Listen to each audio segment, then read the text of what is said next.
20,000 Leagues Under the Seas by Jules Verne, Part 2 out of 10. Then what should we do? Stoke up more steam, sir, if you can.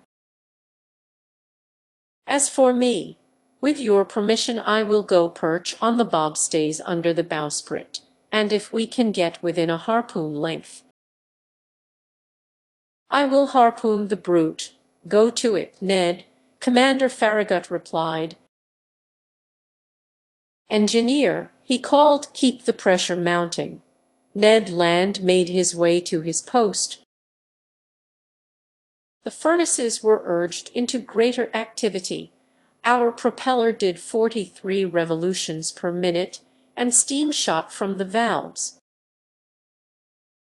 Heaving the log, we verified that the Abraham Lincoln was going at the rate of 18.5 miles per hour, but that damned animal also did a speed of 18.5. For the next hour our frigate kept up this pace without gaining a fathom. This was humiliating for one of the fastest racers in the American Navy. The crew were working up into a blind rage. Sailor after sailor heaved insults at the monster, which couldn't be bothered with answering back. Commander Farragut was no longer content simply to twist his goatee. He chewed on it. The engineer was summoned once again. "You are up to maximum pressure?" the commander asked him. "Aye, sir," the engineer replied. "And your valves are charged too?" "To 6.5 atmospheres. Charge them to 10 atmospheres. A typical American order, if I ever heard one. It would have sounded just fine during some Mississippi paddle-wheeler race. To outstrip the competition. Conseil, I said to my gallant servant, now at my side, you realize that we will probably blow ourselves sky-high. As master wishes, Conseil replied. All right, I admit it. I did wish to run this risk. The valves were charged. More coal was swallowed by the furnaces. Ventilators shot torrents of air over the braziers. The Abraham Lincoln's speed increased. Its masts trembled down to their blocks, and swirls of smoke could barely squeeze through the narrow funnels. We heaved the log a second time. "Well, helmsman," Commander Farragut asked. 19.3 miles per hour, sir. Keep stoking the furnaces." The engineer did so. The pressure gauge marked 10 atmospheres. But no doubt the cetacean itself had warmed up, because without the least trouble, it also did 19.3. What a chase! No, I can't describe the excitement that shook my very being. Ned Land stayed at his post, harpoon in hand. Several times the animal let us approach. "We are overhauling it," the Canadian would shout. Then, just as he was about to strike, the cetacean would steal off with a swiftness I could estimate at no less than 30 miles per hour. And even at our maximum speed, it took the liberty of thumbing its nose at the frigate by running a full circle around us. A howl of fury burst from every throat. By noon we were no farther along than at 8 o'clock in the morning. Commander Farragut then decided to use more direct methods. "Bah," he said, "so that animal is faster than the Abraham Lincoln. All right, we will see if it can outrun our conical shells. Mate, man the gun in the bow." Our forecastle cannon was immediately loaded and leveled. The cannoneer fired a shot. but his shell passed some feet above the cetacean, which stayed half a mile off. Over to somebody with better aim, the commander shouted, "And $500 to the man who can pierce that infernal beast." Calm of eye, cool of feature, an old gray-bearded gunner, I can see him to this day, approached the cannon, put it in position, and took aim for a good while. There was a mighty explosion, mingled with cheers from the crew. The shell reached its target. It hit the animal, but not in the usual fashion. It bounced off that rounded surface and vanished into the sea 2 miles out. "Oh, drat!" said the old gunner in his anger. "That rascal must be covered with 6-inch armor plate." "Curse the beast!" Commander Farragut shouted. The hunt was on again, and Commander Farragut leaned over to me, saying, "I will chase that animal till my frigate explodes." "Yes," I replied, "and nobody would blame you. We could still hope that the animal would tire out and not be as insensitive to exhaustion as our steam engines." But no such luck. Hour after hour went by without it showing the least sign of weariness. However, to the Abraham Lincoln's credit, it must be said that we struggled on with tireless persistence. I estimate that we covered a distance of at least 500 kilometers during this ill-fated day of November 6. But night fell and wrapped the surging ocean in its shadows. By then I thought our expedition had come to an end, that we would never see this fantastic animal again. I was mistaken. At 10:50 in the evening, that electric light reappeared 3 miles to windward of the frigate, just as clear and intense as the night before. The narwhale seemed motionless. Was it asleep, perhaps, weary from its workday, just riding with the waves? This was our chance, and Commander Farragut was determined to take full advantage of it. He gave his orders. The Abraham Lincoln stayed at half steam, advancing cautiously so as not to awaken its adversary. In mid-ocean it's not unusual to encounter whales so sound asleep they can successfully be attacked, and Ned Land had harpooned more than one in its slumber. The Canadian went to resume his post on the bobstays under the bowsprit. The frigate approached without making a sound, stopped 2 cable lengths from the animal and coasted. Not a soul breathed on board. A profound silence reigned over the deck. We were not 100 feet from the blazing core of light, whose glow grew stronger and dazzled the eyes. Just then, leaning over the forecastle railing, I saw Ned Land below me, one hand grasping the martingale,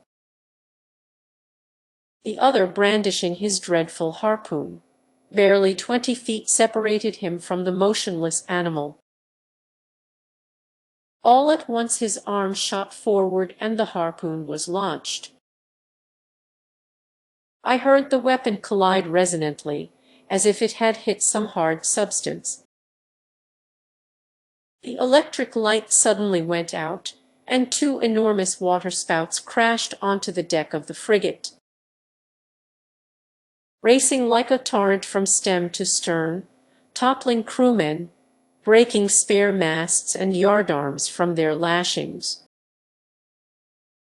A hideous collision occurred, and thrown over the rail with no time to catch hold of it, I was hurled into the sea.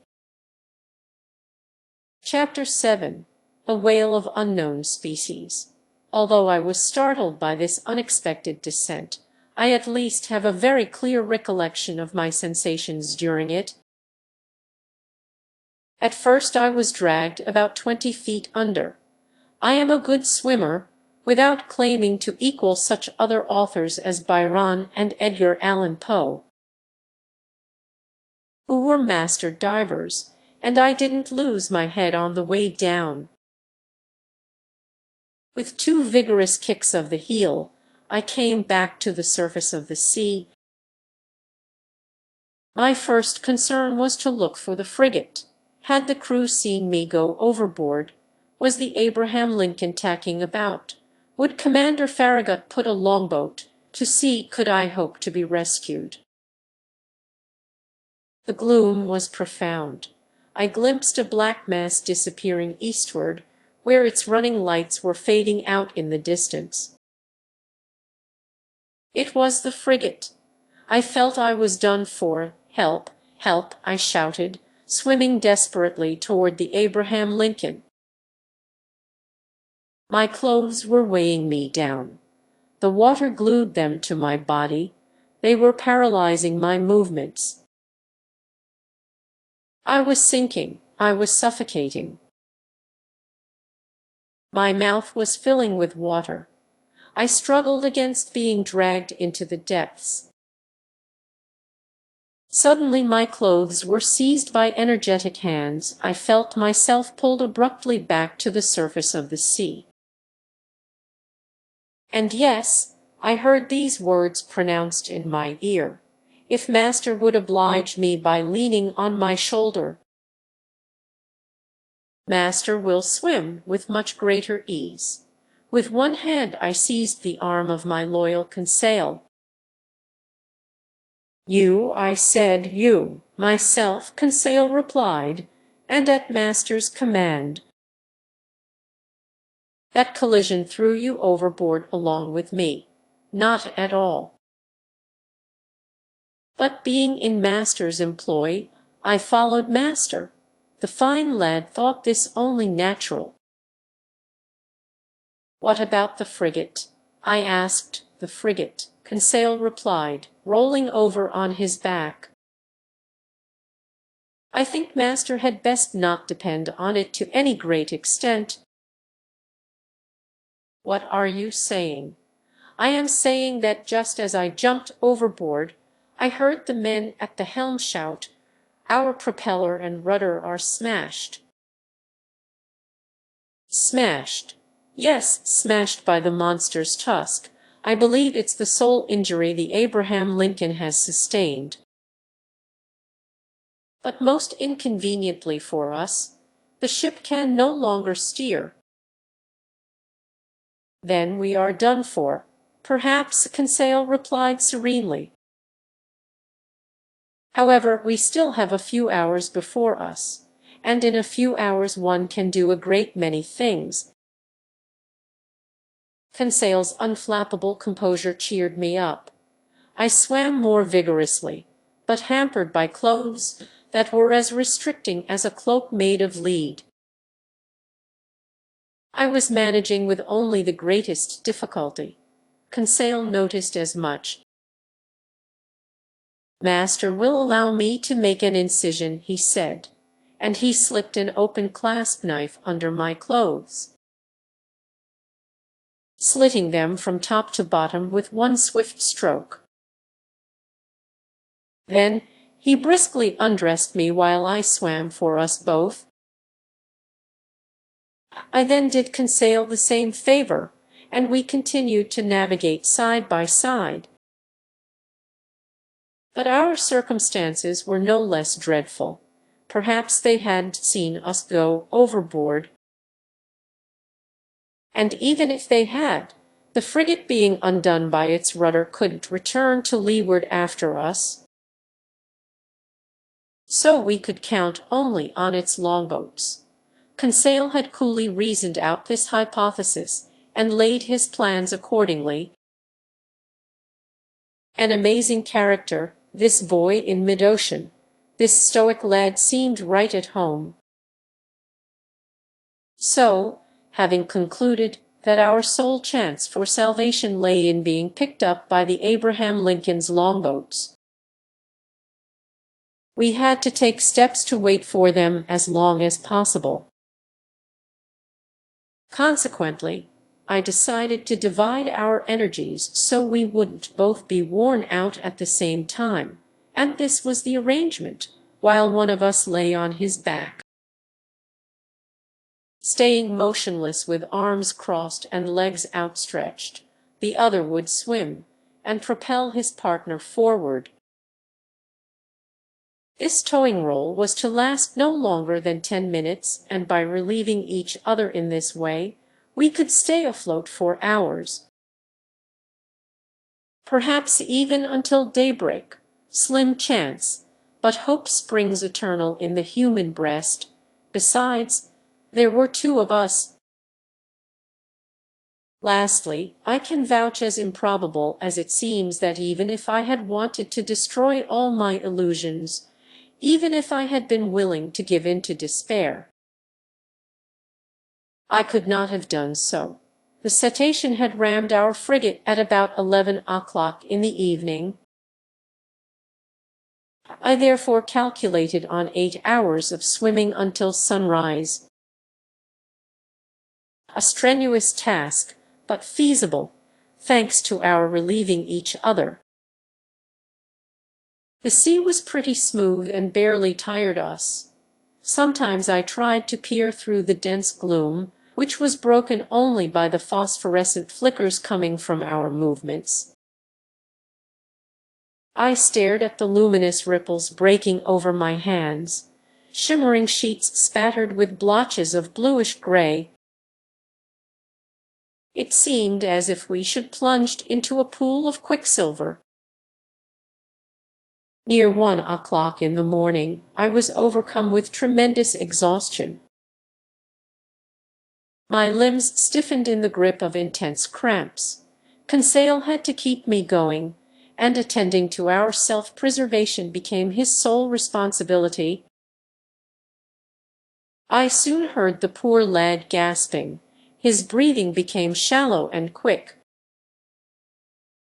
I didn't think he could stand such exertions for much longer. Go on, I told him, leave master behind. He replied, never, I will drown before he does. Just then, past the fringes of a large cloud that the wind was driving eastward, the moon appeared. The surface of the sea glistened under its rays. That kindly light rekindled our strength. I held up my head again. My eyes darted to every point of the horizon. I spotted the frigate. It was 5 miles from us and formed no more than a dark, barely perceptible mass. But, as for longboats, not a one in sight. I tried to call out. What was the use at such a distance? My swollen lips wouldn't let a single sound through. Conseil could still articulate a few words, and I heard him repeat at intervals, help, help. Ceasing all movement for an instant, we listened. And it may have been a ringing in my ear, from this organ filling with impeded blood, but it seemed to me that Conseil's shout had received an answer back. Did you hear that? I muttered. Yes, yes. And Conseil hurled another desperate plea into space. This time there could be no mistake. A human voice had answered us. Was it the voice of some poor devil left behind in midocean? Some other victim of that collision suffered by our ship, or was it one of the frigate's longboats, hailing us out of the gloom?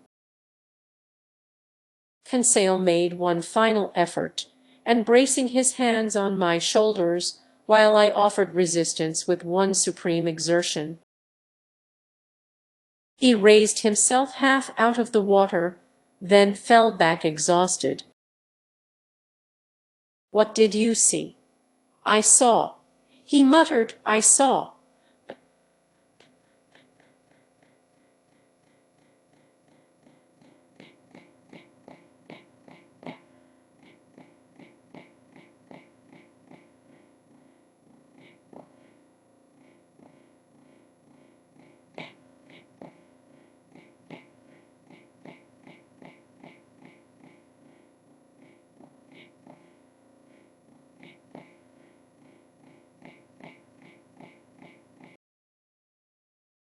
But we must talk, save our strength.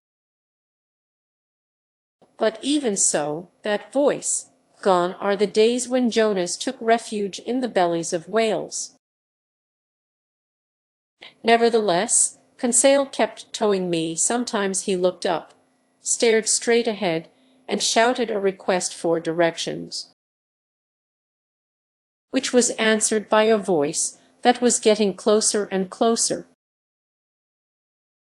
I could barely hear it. I was at the end of my strength. My mouth opened convulsively, filling with brine. Its coldness ran through me. I raised my head one last time. Then I collapsed. Just then, something hard banged against me. I clung to it. Then I felt myself being pulled upward, back to the surface of the water. My chest caved in, and I fainted. For certain I came to quickly, because someone was massaging me so vigorously it left furrows in my flesh. I half opened my eyes. "Conseil," I muttered. "Did Master ring for me?" Conseil replied.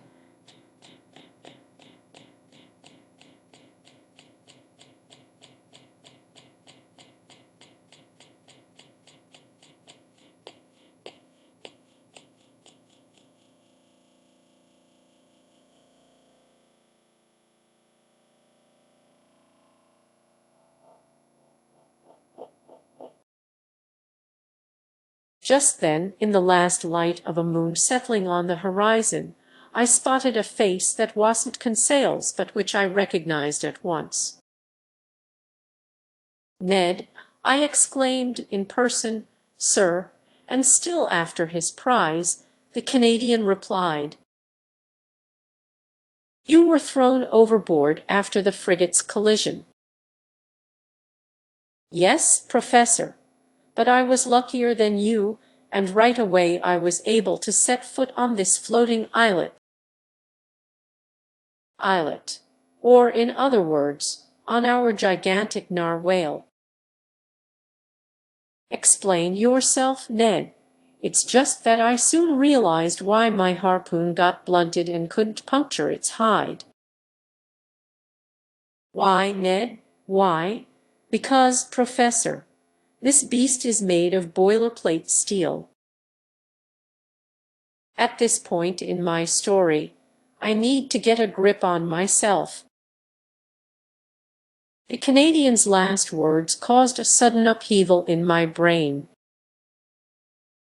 I swiftly hoisted myself to the summit of this half-submerged creature or object that was serving as our refuge. I tested it with my foot. Obviously, it was some hard, impenetrable substance, not the soft matter that makes up the bodies of our big marine mammals. But this hard substance could have been a bony carapace, like those that covered some prehistoric animals. And I might have left it at that and classified this monster among such amphibious reptiles as turtles or alligators. Well, no, the blackish back supporting me was smooth and polished with no overlapping scales. On impact, it gave off a metallic sonority, and as incredible as this sounds, it seemed, I swear, to be made of riveted plates. No doubts were possible. This animal, this monster, this natural phenomenon that had puzzled the whole scientific world, that had muddled and misled the minds of seamen in both hemispheres, was, there could be no escaping it, an even more astonishing phenomenon, a phenomenon made by the hand of man. Even if I had discovered that some fabulous, mythological creature really existed, it wouldn't have given me such a terrific mental jolt. It's easy enough to accept that prodigious things can come from our Creator. But to find, all at once, right before your eyes, that the impossible had been mysteriously achieved by man himself. This staggers the mind. But there was no question now. We were stretched out on the back of some kind of underwater boat that, as far as I could judge, boasted the shape of an immense steel fish. Ned Land had clear views on the issue Conseil, and I could only line up behind him. But then, I said, does this contraption contain some sort of locomotive mechanism, and a crew to run it? Apparently, the harpooner replied. And yet for the 3 hours I've lived on this floating island, it hasn't shown a sign of life. This boat hasn't moved at all. No, Professor Aronnax. It just rides with the waves, but otherwise it hasn't stirred. But we know that it's certainly gifted with great speed. Now then, since an engine is needed to generate that speed, and a mechanic to run that engine, I conclude we are saved. Humph, Ned Land put in, his tone denoting reservations. Just then, as if to take my side in the argument, a bubbling began astern of this strange submersible whose drive mechanism was obviously a propeller, and the boat started to move. We barely had time to hang on to its topside, which emerged about 80 centimeters above water. Fortunately, its speed was not excessive. So long as it navigates horizontally, Ned Land muttered, I've no complaints. But if it gets the urge to dive, I wouldn't give $2 for my hide. The Canadian might have quoted a much lower price. So it was imperative to make contact with whatever beings were confined inside the plating of this machine. I searched its surface for an opening or a hatch, a manhole, to use the official term. But the lines of rivets had been firmly driven into the sheet iron joins and were straight and uniform. Moreover, the moon then disappeared and left us in profound darkness. We had to wait for daylight to find some way of getting inside this underwater boat. So our salvation lay totally in the hands of the mysterious helmsman steering this submersible, and if it made a dive, we were done for. But aside from this occurring, I didn't doubt the possibility of our making contact with them. In fact, if they didn't produce their own air, they inevitably had to make periodic visits to the surface of the ocean to replenish their oxygen supply. Hence the need for some opening that put the boat's interior in contact with the atmosphere. As for any hope of being rescued by Commander Farragut, that had to be renounced completely. We were being swept westward, and I estimate that our comparatively moderate speed reached 12 miles per hour. The propeller churned the waves with mathematical regularity, sometimes emerging above the surface and throwing phosphorescent spray to great heights. Near 4 o'clock in the morning, the submersible picked up speed.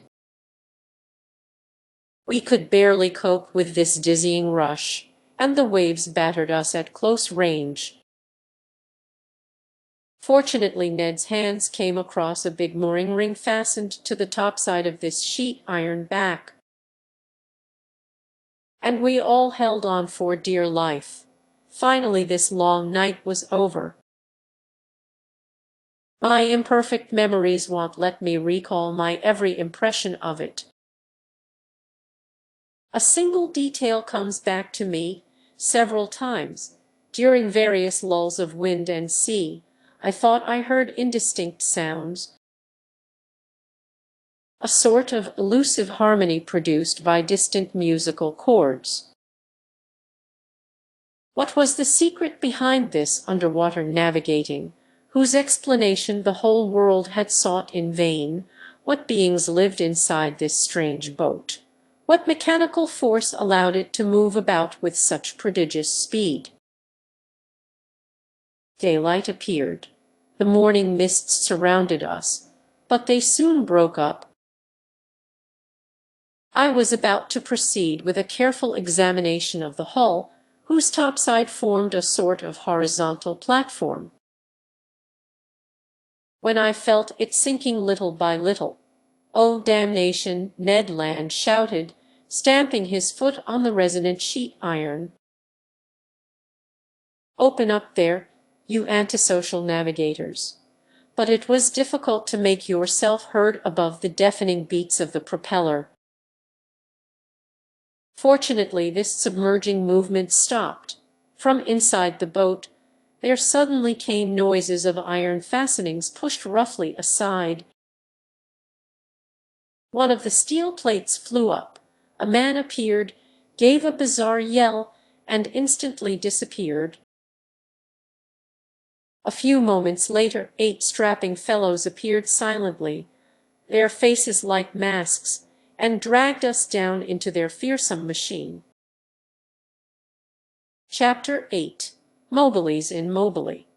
This brutally executed capture was carried out with lightning speed. My companions and I had no time to collect ourselves. I don't know how they felt about being shoved inside this aquatic prison, but as for me, I was shivering all over. With whom were we dealing? Surely with some new breed of pirates exploiting the sea after their own fashion. The narrow hatch had barely closed over me when I was surrounded by profound darkness. Saturated with the outside light, my eyes couldn't make out a thing. I felt my naked feet clinging to the steps of an iron ladder. Forcibly seized, Ned Land and Conseil were behind me. At the foot of the ladder, a door opened and instantly closed behind us with a loud clang. We were alone. Where? I couldn't say, could barely even imagine. All was darkness, but such utter darkness that after several minutes my eyes were still unable to catch a single one of those hazy gleams that drift through even the blackest nights. Meanwhile, furious at these goings-on, Ned Land gave free rein to his indignation. "Damnation!" he exclaimed. "These people are about as hospitable as the savages of New Caledonia. All that's lacking is for them to be cannibals. I wouldn't be surprised if they were. But believe you me, they want to eat me without my kicking up a protest." "Calm yourself, Ned, my friend," Conseil replied serenely. "Don't flare up so quickly. We aren't in a kettle yet." "In a kettle, no," the Canadian shot back, "but in an oven for sure. It's dark enough for one. Luckily my Bowie knife hasn't left me, and I can still see well enough to put it to use. The first one of these bandits who lays a hand on me." Author's note: a Bowie knife is a wide-bladed dagger that Americans are forever carrying around. "Don't be so irritable, Ned," I then told the harpooner, "and don't ruin things for us with pointless violence. Who knows whether they might be listening to us? Instead, let's try to find out where we are." I started moving, groping my way. After 5 steps, I encountered an iron wall made of riveted boilerplate. Then, turning around, I bumped into a wooden table next to which several stools had been set. The floor of this prison lay hidden beneath thick, hempen matting that deadened the sound of footsteps. Its naked walls didn't reveal any trace of a door or window. Going around the opposite way, Conseil met up with me, and we returned to the middle of this cabin, which had to be 20 feet long by 10 wide. As for its height, not even Ned Land, with his great stature, was able to determine it. Half an hour had already gone by without our situation changing, when our eyes were suddenly spirited from utter darkness into blinding light. Our prison lit up all at once, in other words. It filled with luminescent matter so intense that at first I couldn't stand the brightness of it. From its glare and whiteness, I recognized the electric glow that had played around this underwater boat like some magnificent phosphorescent phenomenon. After involuntarily closing my eyes, I reopened them and saw that this luminous force came from a frosted half-globe curving out of the cabin's ceiling. Finally, "It's light enough to see," Ned Land exclaimed, knife in hand, staying on the defensive. "Yes," I replied, then ventured the opposite view. "But as for our situation, we are still in the dark." "Master must learn patience," said the emotionless Conseil. This sudden illumination of our cabin enabled me to examine its tiniest details. It contained only a table and 5 stools. Its invisible door must have been hermetically sealed. Not a sound reached our ears. Everything seemed dead inside this boat. Was it in motion, or stationary on the surface of the ocean, or sinking into the depths? I couldn't tell. But this luminous globe hadn't been turned on without good reason. Consequently, I hoped that some crewmen would soon make an appearance. If you want to consign people to oblivion, you don't light up their dungeons. I was not mistaken. Unlocking noises became audible, a door opened, and 2 men appeared. One was short and stocky, powerfully muscled, broad-shouldered, robust of limbs, the head squat, the hair black and luxuriant, the mustache heavy, the eyes bright and penetrating, and his whole personality stamped with that southern-blooded zest that, in France, typifies the people of Provence. The philosopher Diderot has very aptly claimed that a man's bearing is the clue to his character. And this stocky little man was certainly a living proof of this claim. You could sense that his everyday conversation must have been packed with such vivid figures of speech as personification, symbolism, and misplaced modifiers. But I was never in a position to verify this because, around me, he used only an odd and utterly incomprehensible dialect.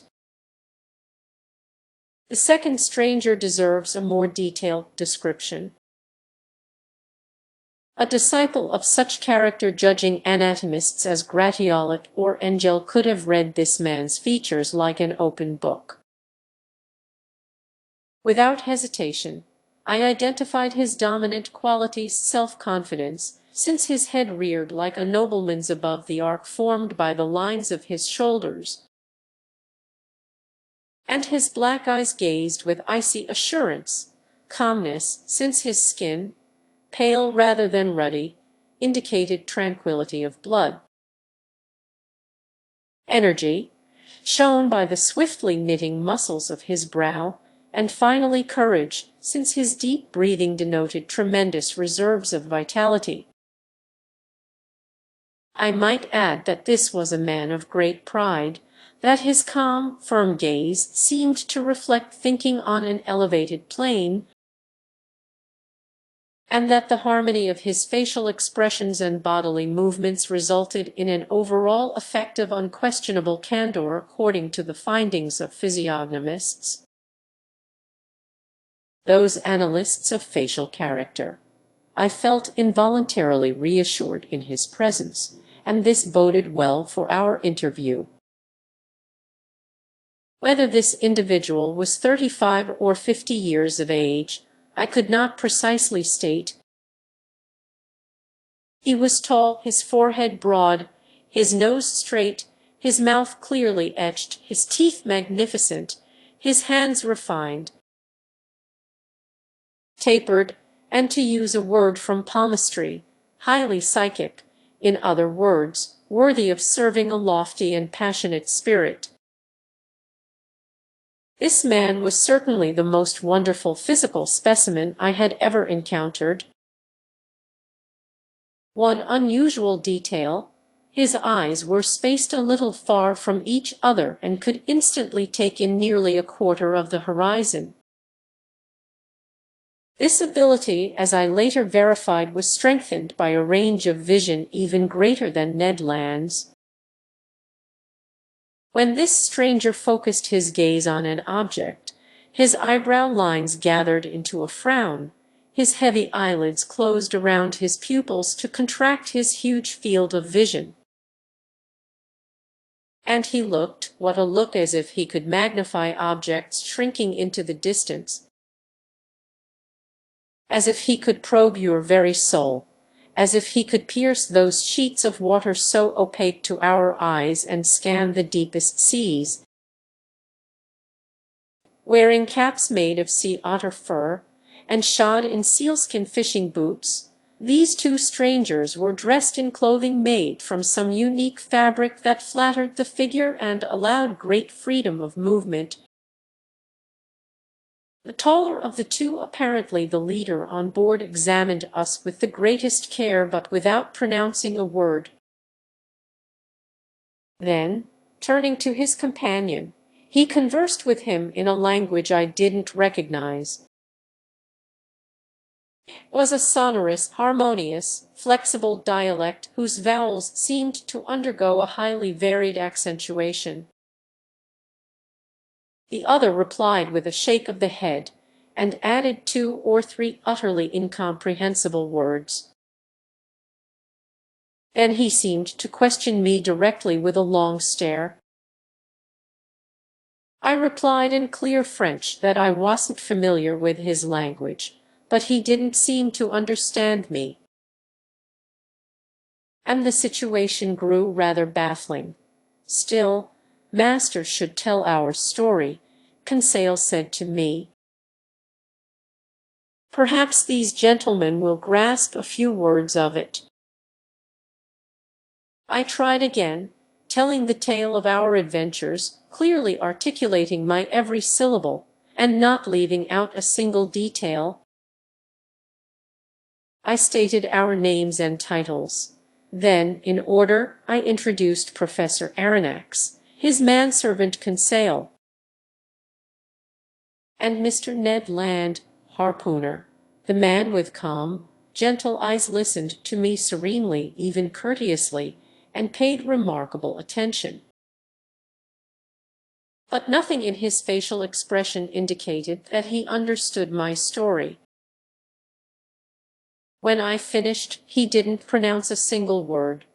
One resource still left was to speak English. Perhaps they would be familiar with this nearly universal language.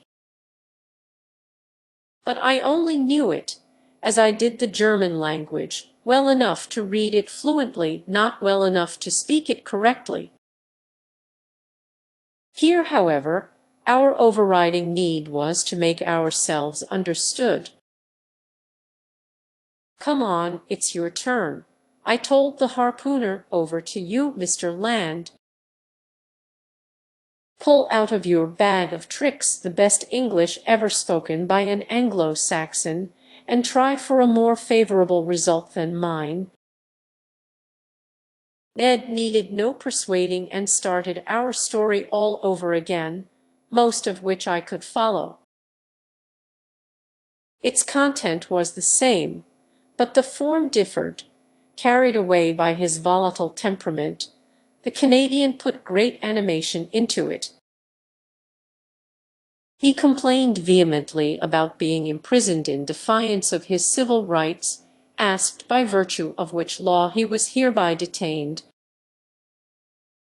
invoked writs of habeas corpus, threatened to press charges against anyone holding him in illegal custody, ranted, gesticulated, shouted, and finally conveyed by an expressive gesture that we were dying of hunger. This was perfectly true, but we had nearly forgotten the fact. Much to his amazement, the harpooner seemed no more intelligible than I had been. Our visitors didn't bat an eye. Apparently they were engineers who understood the languages of neither the French physicist Arago nor the English physicist Faraday. Thoroughly baffled after vainly exhausting our philological resources, I no longer knew what tactic to pursue. When Conseil told me, "If master will authorize me, I will tell the whole business in German." "What, you know German?" I exclaimed, like most Flemish people, with all due respect to master. "On the contrary, my respect is due. You go to it, my boy." And Conseil, in his serene voice, described for the third time the various vicissitudes of our story. But despite our narrator's fine accent and stylish turns of phrase, the German language met with no success. Finally, as a last resort, I hauled out everything I could remember from my early school days, and I tried to narrate our adventures in Latin. Cicero would have plugged his ears and sent me to the scullery, but somehow I managed to pull through. The same negative result. This last attempt ultimately misfiring, the two strangers exchanged a few words in their incomprehensible language and withdrew, not even favoring us with one of those encouraging gestures that are used in every country in the world. The door closed again. "This is outrageous," Ned Land shouted, exploding for the 20th time.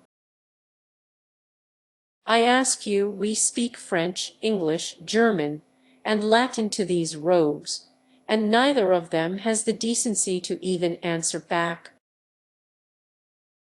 "Calm down, Ned," I told the seething harpooner. "Anger won't get us anywhere." "But Professor," our irascible companion went on, "can't you see that we could die of hunger in this iron cage?" "Ah," Conseil put in philosophically, "we can hold out a good while yet." "My friends," I said, "we mustn't despair. We've gotten out of tighter spots. So please do me the favor of waiting a bit before you form your views on the commander and crew of this boat." "My views are fully formed," Ned Land shot back. "They are rogues." "Oh, good. And from what country?" "Roguedom. My gallant Ned, as yet that country isn't clearly marked on maps of the world. But I admit that the nationality of these two strangers is hard to make out, neither English, French, nor German." "That's all we can say, but I am tempted to think that the commander and his chief officer were born in the low latitudes. There must be southern blood in them, but as to whether they are Spaniards, Turks, Arabs, or East Indians, their physical characteristics don't give me enough to go on. And as for their speech, It's utterly incomprehensible. That's the nuisance in not knowing every language, Conseil replied, or the drawback in not having one universal language, which would all go out the window, Ned Land replied. Don't you see, these people have a language all to themselves, a language they've invented just to cause despair in decent people who ask for a little dinner. Why? In every country on earth, when you open your mouth, snap your jaws, smack your lips and teeth, isn't that the world's most understandable message? From Quebec to the Tuamotu Islands, from Paris to the Antipodes, doesn't it mean, I am hungry, give me a bite to eat? Oh, Conseil put in, there are some people so unintelligent by nature. As he was saying these words, the door opened. A steward entered. He brought us some clothes, jackets, and sailors' pants, made out of a fabric whose nature I didn't recognize. I hurried to change into them, and my companions followed suit. Author's note: a steward is a waiter on board a steamer. Meanwhile, our silent steward, perhaps a deaf mute, set the table and laid 3 place settings. There's something serious afoot, Conseil said, and it bodes well. Bah, replied the rancorous harpooner. What the devil do you suppose they eat around here? Turtle livers, loin of shark, dogfish steaks. We will soon find out, Conseil said. Overlaid with silver dish covers, various platters had been neatly positioned on the tablecloth, and we sat down to eat. Assuredly, we were dealing with civilized people, and if it hadn't been for this electric light flooding over us, I would have thought we were in the dining room of the Hotel Adelphi in Liverpool, or the Grand Hotel in Paris. However, I feel compelled to mention that bread and wine were totally absent. The water was fresh and clear, but it was still water which wasn't what Ned Land had in mind. Among the foods we were served, I was able to identify various daintily dressed fish, but I couldn't make up my mind about certain otherwise excellent dishes, and I couldn't even tell whether their contents belonged to the vegetable or the animal kingdom. As for the tableware, it was elegant and in perfect taste. Each utensil, spoon, fork, knife, and plate bore on its reverse a letter encircled by a Latin motto, and here is its exact duplicate. Mobilis in mobili, and moving within the moving element. It was a highly appropriate motto for this underwater machine, so long as the preposition in is translated as within and not upon. The letter N was no doubt the initial of the name of that mystifying individual in command beneath the seas. Ned and Conseil had no time for such musings. They were wolfing down their food, and without further ado I did the same. By now I felt reassured about our fate, and it seemed obvious that our hosts didn't intend to let us die of starvation. But all earthly things come to an end. All things must pass, even the hunger of people who haven't eaten for 15 hours. Our appetites appeased, we felt an urgent need for sleep. A natural reaction after that interminable night of fighting for our lives. Ye gods, I will sleep soundly, Conseil said. Me, I am out like a light, Ned Land replied. My two companions lay down on the cabin's carpeting and were soon deep in slumber. As for me, I gave in less readily to this intense need for sleep.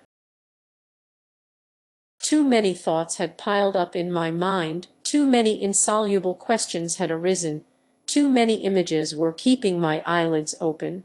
Where were we? What strange power was carrying us along? I felt, or at least, I thought I did, the submersible sinking toward the sea's lower strata.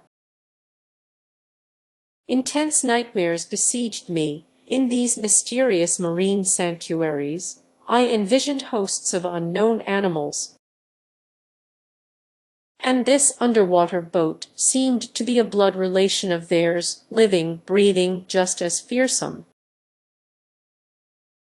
Then my mind grew calmer, my imagination melted into hazy drowsiness, and I soon fell into an uneasy slumber. Chapter 9. The Tantrums of Ned Land.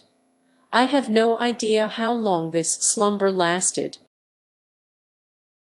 but it must have been a good while, since we were completely over our exhaustion.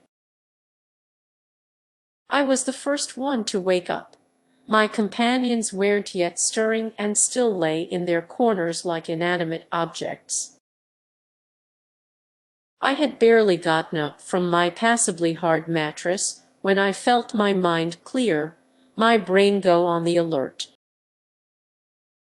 So I began a careful re-examination of our cell. Nothing had changed in its interior arrangements. The prison was still a prison and its prisoners still prisoners. But, taking advantage of our slumber, the steward had cleared the table. Consequently, nothing indicated any forthcoming improvement in our situation, and I seriously wondered if we were doomed to spend the rest of our lives in this cage. This prospect seemed increasingly painful to me because, even though my brain was clear of its obsessions from the night before, I was feeling an odd short-windedness in my chest. It was becoming hard for me to breathe. The heavy air was no longer sufficient for the full play of my lungs. Although our cell was large, we obviously had used up most of the oxygen it contained. In essence, over an hour's time, a single human being consumes all the oxygen found in 100 liters of air, at which point that air has become charged with a nearly equal amount of carbon dioxide and is no longer fit for breathing.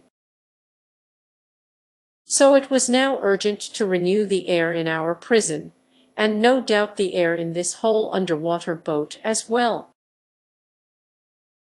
Here a question popped into my head. How did the commander of this aquatic residence go about it?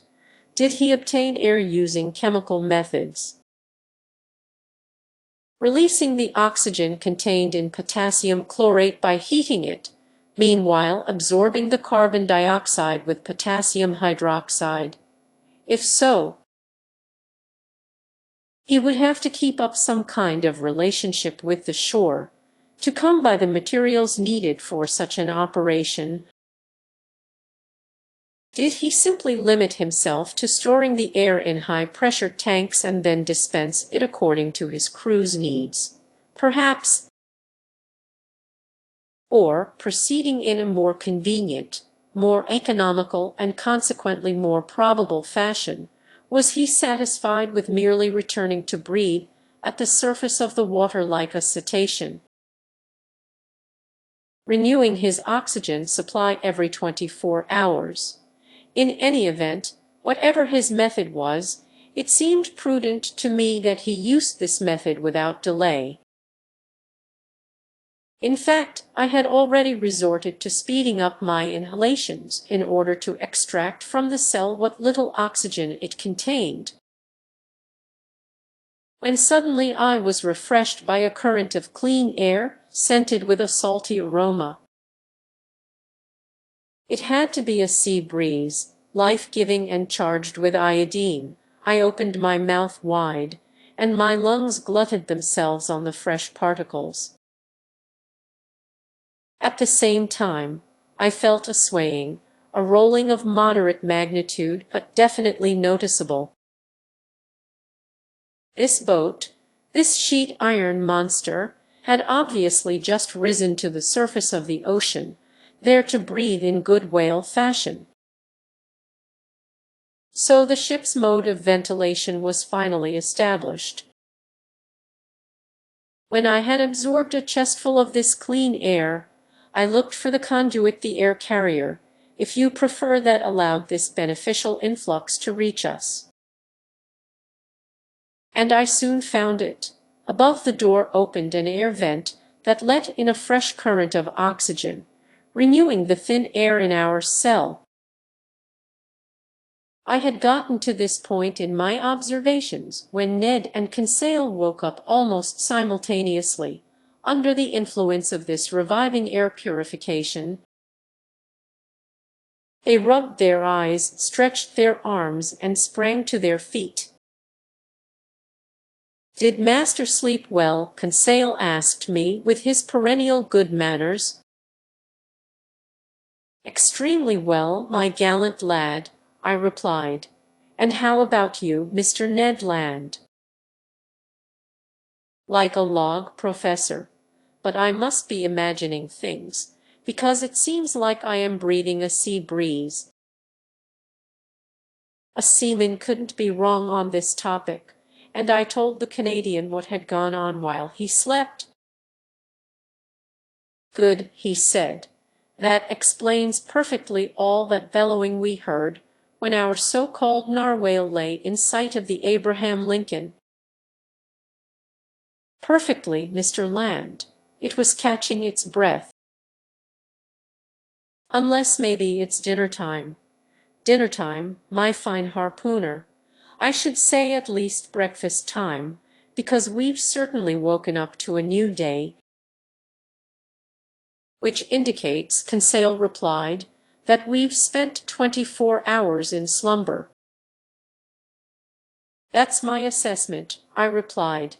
"I won't argue with you," Ned Land answered. "But dinner or breakfast, that steward will be plenty welcome whether he brings the one or the other."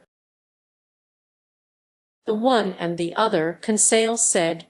"Well put," the Canadian replied. "We deserve 2 meals, and speaking for myself, I will do justice to them both." "All right, Ned, let's wait and see," I replied. "It's clear that these strangers don't intend to let us die of hunger. Otherwise last evening's dinner wouldn't make any sense." "Unless they are fattening us up," Ned shot back. "I object," I replied. "We have not fallen into the hands of cannibals, just because they don't make a habit of it," the Canadian replied in all seriousness. "Doesn't mean they don't indulge from time to time. Who knows, maybe these people have gone without fresh meat for a long while. And in that case 3 healthy, well-built specimens like the professor, his manservant, and me." "Get rid of those ideas, Mr. Land," I answered the harpooner. "And above all, don't let them lead you to flare up against our hosts, which would only make our situation worse." "Anyhow," the harpooner said, "I am as hungry as all Hades, and dinner or breakfast, not one puny meal has arrived." "Mr. Land," I answered, "we have to adapt to the schedule on board, and I imagine our stomachs are running ahead of the chief cook's dinner bell." "Well then, we will adjust our stomachs to the chef's timetable," Conseil replied serenely. "There you go again, Conseil, my friend," the impatient Canadian shot back. You never allow yourself any displays of bile or attacks of nerves. You are everlastingly calm. You should say your after-meal grace even if you didn't get any food for your before-meal blessing, and you should starve to death rather than complain. What good would it do? Conseil asked. Complaining doesn't have to do good. It just feels good. And if these pirates, I say pirates out of consideration for the professor's feelings, since he doesn't want us to call them cannibals, if these pirates think they are going to smother me in this cage without hearing what cuss words spice up my outbursts. They've got another think coming. Look here, Professor Aronnax, speak frankly. How long do you figure they will keep us in this iron box? To tell the truth, friend Land, I know little more about it than you do. But in a nutshell, what do you suppose is going on? My supposition is that sheer chance has made us privy to an important secret. Now then, if the crew of this underwater boat have a personal interest in keeping that secret, and if their personal interest is more important than the lives of 3 men, I believe that our very existence is in jeopardy. If such is not the case, then at the first available opportunity, this monster that has swallowed us will return us to the world inhabited by our own kind. Unless they recruit us to serve on the crew, Conseil said, and keep us here. Till the moment, Ned Land answered, when some frigate that's faster or smarter than the Abraham Lincoln captures this den of buccaneers, then hangs all of us by the neck from the tip of a mainmast yardarm. Well thought out, Mr. Land, I replied, but as yet, I don't believe we've been tendered any enlistment offers. Consequently, it's pointless to argue about what tactics we should pursue in such a case. I repeat, let's wait, let's be guided by events, and let's do nothing, since right now there's nothing we can do. On the contrary, Professor, the harpooner replied, not wanting to give in. There is something we can do. Oh, and what, Mr. Land? Break out of here. Breaking out of a prison on shore is difficult enough, but with an underwater prison, it strikes me as completely unworkable. Come now, Ned, my friend, Conseil asked, how would you answer Master's objection? I refuse to believe that an American is at the end of his tether. Visibly baffled, the harpooner said nothing. Under the conditions in which fate had left us, it was absolutely impossible to escape. But a Canadian's wit is half French, and Mr. Ned Land made this clear in his reply. So, Professor Aronnax, he went on after thinking for a few moments, you haven't figured out what people do when they can't escape from their prison. No, my friend, easy. They fix things so they stay there.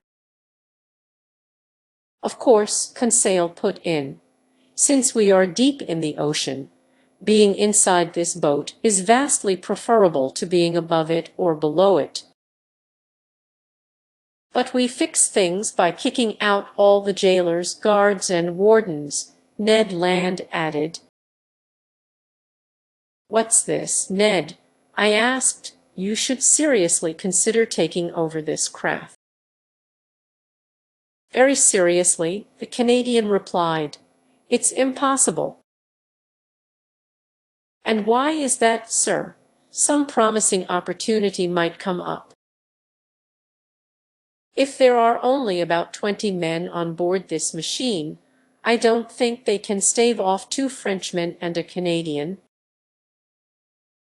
It seemed wiser to accept the harpooner's proposition than to debate it. Accordingly, I was content to reply, "Let such circumstances come, Mr. Land, and we will see. But until then, I beg you to control your impatience. We need to act shrewdly, and your flare-ups won't give rise to any promising opportunities. So swear to me that you will accept our situation without throwing a tantrum over it."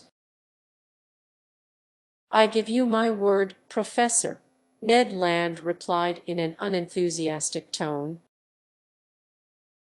"No vehement phrases will leave my mouth, no vicious gestures will give my feelings away, not even when they don't feed us on time."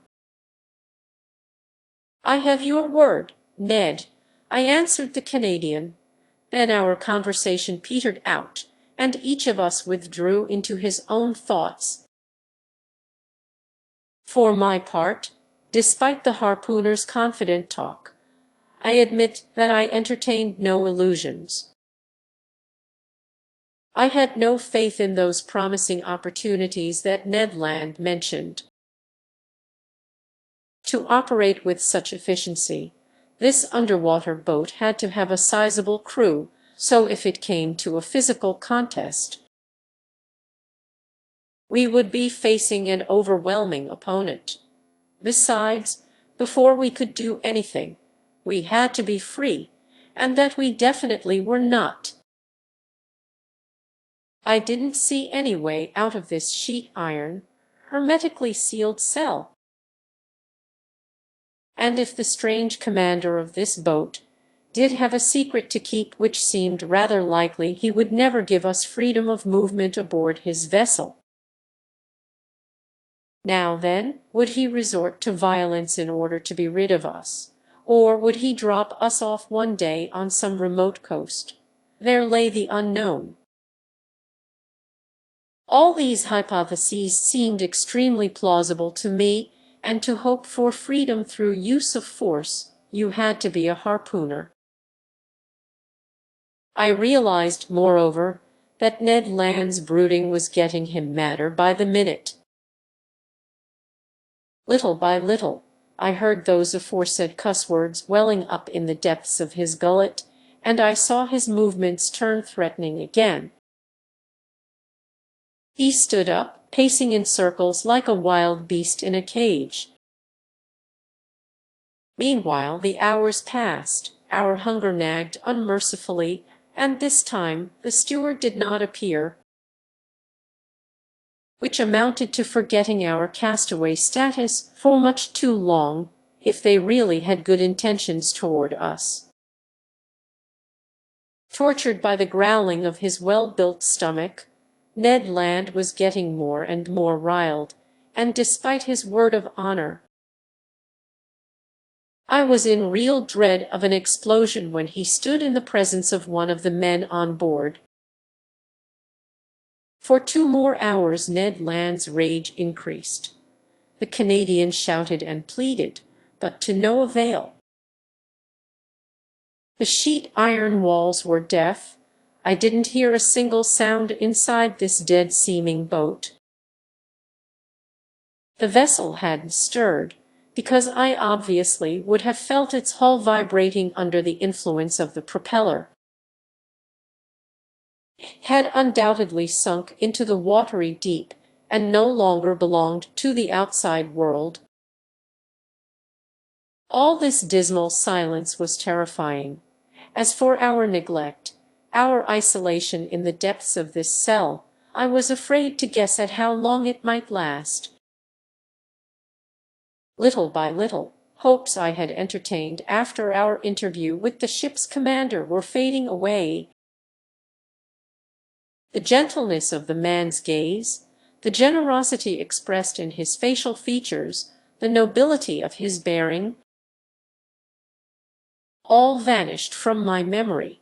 I saw this mystifying individual anew for what he inevitably must be, cruel and merciless. I viewed him as outside humanity, beyond all feelings of compassion, the implacable foe of his fellow man, toward whom he must have sworn an undying hate. But even so, was the man going to let us die of starvation? Locked up in this cramped prison, exposed to those horrible temptations to which people are driven by extreme hunger. This grim possibility took on a dreadful intensity in my mind. And fired by my imagination, I felt an unreasoning terror run through me. Conseil stayed calm. Ned Land bellowed. Just then a noise was audible outside.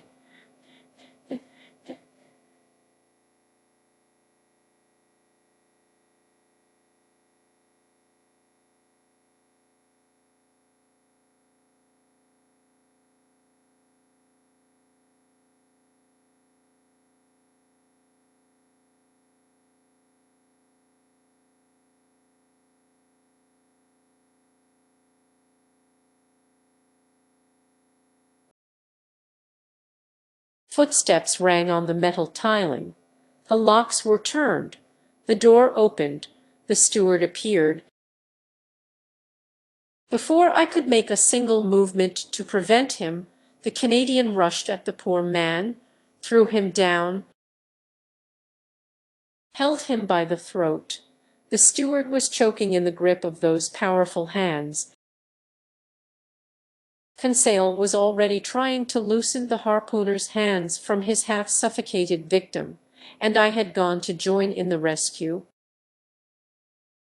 when I was abruptly nailed to the spot by these words pronounced in French.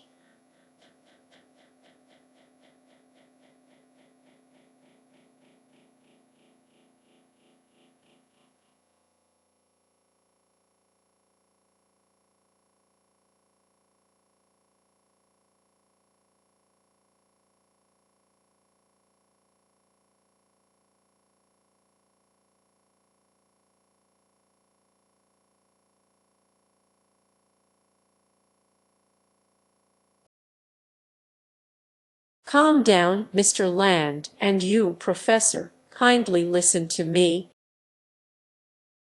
Chapter 10. The Man of the Waters. It was the ship's commander who had just spoken. At these words Ned Land stood up quickly, nearly strangled. The steward staggered out at a signal from his superior. But such was the commander's authority aboard his vessel. Not one gesture gave away the resentment that this man must have felt toward the Canadian. In silence we waited for the outcome of this scene. Conseil, in spite of himself, seemed almost fascinated. I was stunned. Arms crossed, leaning against a corner of the table, the commander studied us with great care. Was he reluctant to speak further? Did he regret those words he had just pronounced in French? You would have thought so. After a few moments of silence, which none of us would have dreamed of interrupting, "Gentlemen," he said in a calm, penetrating voice, "I speak French, English, German, and Latin with equal fluency.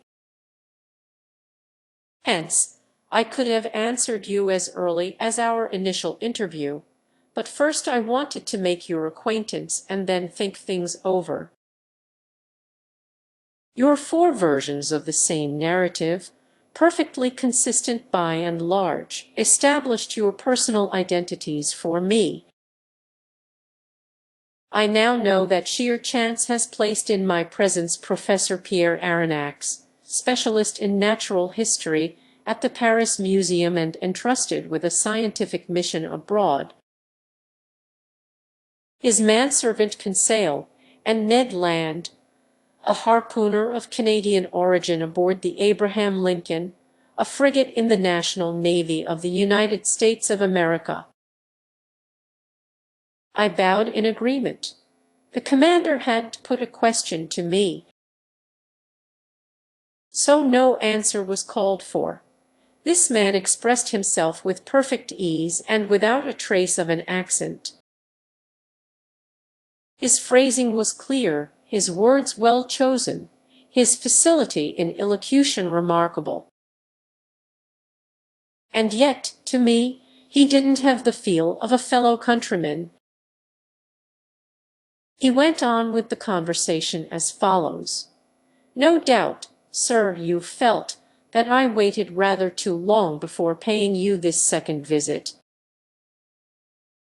After discovering your identities, I wanted to weigh carefully what policy to pursue toward you. I had great difficulty deciding.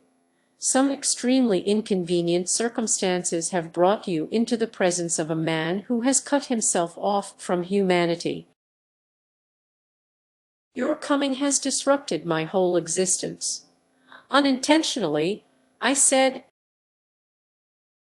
Unintentionally, the stranger replied, raising his voice a little. Was it unintentionally that the Abraham Lincoln hunted me on every sea? Was it unintentionally that you traveled aboard that frigate? Was it unintentionally that your shells bounced off my ship's hull? Was it unintentionally that Mr. Ned Land hit me with his harpoon? I detected a controlled irritation in these words, but there was a perfectly natural reply to these charges. And I made it, sir, I said. You are surely unaware of the discussions that have taken place in Europe and America with yourself as the subject. You don't realize that various accidents, caused by collisions with your underwater machine, have aroused public passions on those two continents. I will spare you the innumerable hypotheses with which we've tried to explain this inexplicable phenomenon, whose secret is yours alone. But please understand that the Abraham Lincoln chased you over the Pacific high seas in the belief it was hunting some powerful marine monster, which had to be purged from the ocean at all cost. A half-smile curled the commander's lips. Then, in a calmer tone, "Professor Aronnax," he replied, "do you dare claim that your frigate wouldn't have chased and cannonaded an underwater boat as readily as a monster?" This question baffled me, since Commander Farragut would certainly have shown no such hesitation. He would have seen it as his sworn duty to destroy a contrivance of this kind just as promptly as a gigantic narwhale. "So you understand, sir," the stranger went on, "that I have a right to treat you as my enemy." I kept quiet with good reason. What was the use of debating such a proposition when superior force can wipe out the best arguments? It took me a good while to decide. The commander went on. "Nothing obliged me to grant you hospitality.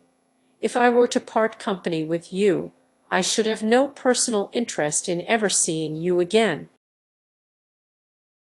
I could put you back on the platform of this ship that has served as your refuge. I could sink under the sea, and I could forget you ever existed. Wouldn't that be my right? Perhaps it would be the right of a savage," I replied. "But not that of a civilized man, Professor," the commander replied swiftly. "I am not what you term a civilized man. I've severed all ties with society, for reasons that I alone have the right to appreciate. Therefore I obey none of its regulations, and I insist that you never invoke them in front of me." This was plain speaking. A flash of anger and scorn lit up the stranger's eyes, and I glimpsed a fearsome past in this man's life. Not only had he placed himself beyond human laws, he had rendered himself independent, out of all reach. Free in the strictest sense of the word, for who would dare chase him to the depths of the sea when he thwarted all attacks on the surface? What ship could withstand a collision with his underwater monitor? What armor plate, no matter how heavy, could bear the thrusts of his spur? No man among men could call him to account for his actions. God, if he believed in him, his conscience if he had one, these were the only judges to whom he was answerable. These thoughts swiftly crossed my mind while this strange individual fell silent, like someone completely self-absorbed. I regarded him with a mixture of fear and fascination, in the same way, no doubt, that Oedipus regarded the Sphinx. After a fairly long silence, the commander went on with our conversation. So I had difficulty deciding, he said, but I concluded that my personal interests could be reconciled with that natural compassion to which every human being has a right. Since fate has brought you here, you will stay aboard my vessel. You will be free here, and in exchange for that freedom, moreover totally related to it, I will lay on you just one condition. Your word that you will submit to it will be sufficient. Go on, sir, I replied. I assume this condition is one an honest man can accept. Yes, sir, just this. It's possible that certain unforeseen events may force me to confine you to your cabins for some hours, or even for some days, as the case may be. Since I prefer never to use violence, I expect from you in such a case, even more than in any other, your unquestioning obedience. By acting in this way, I shield you from complicity. I absolve you of all responsibility, since I myself make it impossible for you to see what you aren't meant to see. Do you accept this condition? So things happened on board that were quite odd, to say the least, things never to be seen by people not placing themselves beyond society's laws, among all the surprises the future had in store for me. This would not be the mildest. We accept, I replied. Only, I will ask your permission, sir, to address a question to you, just one. Go ahead, sir. You said we should be free aboard your vessel. Completely. Then I would ask what you mean by this freedom. Why, the freedom to come, go, see, and even closely observe everything happening here except under certain rare circumstances, in short. The freedom we ourselves enjoy, my companions and I. It was obvious that we did not understand each other. Pardon me, sir, I went on, but that's merely the freedom that every prisoner has, the freedom to pace his cell. That's not enough for us. Nevertheless, it will have to do. What? We must give up seeing our homeland, friends, and relatives ever again. Yes, sir, but giving up that intolerable earthly yoke that some men call freedom is perhaps less painful than you think. I thunder, Ned Land shouted. I will never promise I won't try getting out of here. I didn't ask for such a promise, Mr. Land, the commander replied coldly. Sir, I replied, flaring up in spite of myself, you are taking unfair advantage of us. This is sheer cruelty. No, sir, it's an act of mercy. You are my prisoners of war.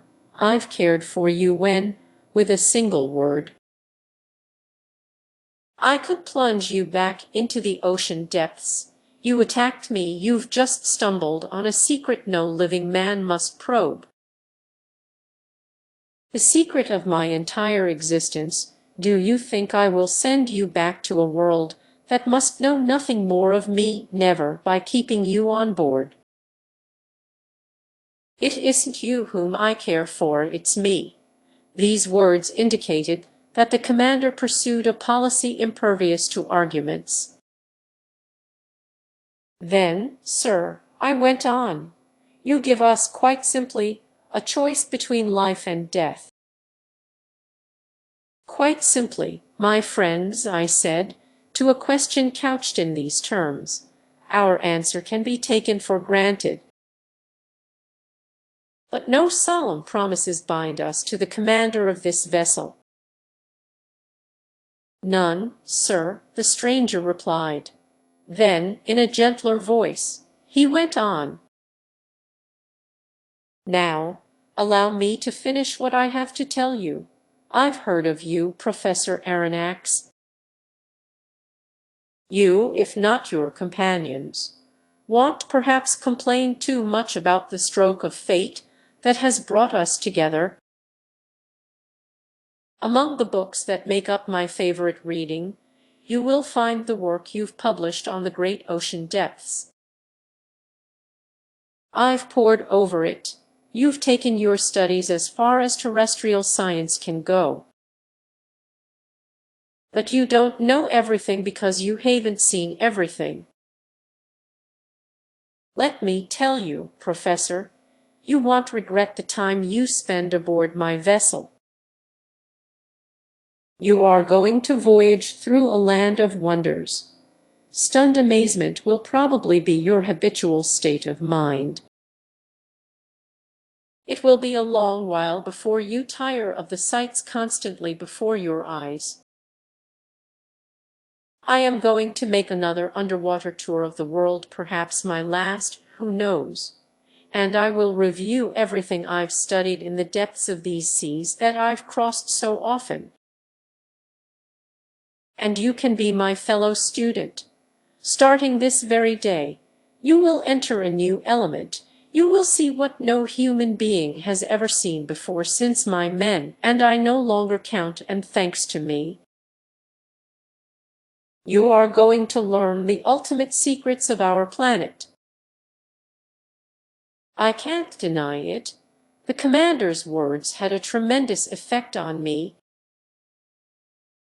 He had caught me on my weak side, and I momentarily forgot that not even this sublime experience was worth the loss of my freedom. Besides, I counted on the future to resolve this important question. So I was content to reply, Sir, even though you've cut yourself off from humanity, I can see that you haven't disowned all human feeling. We are castaways whom you've charitably taken aboard. We will never forget that. Speaking for myself, I don't rule out that the interests of science could override even the need for freedom, which promises me that, in exchange, our encounter will provide great rewards.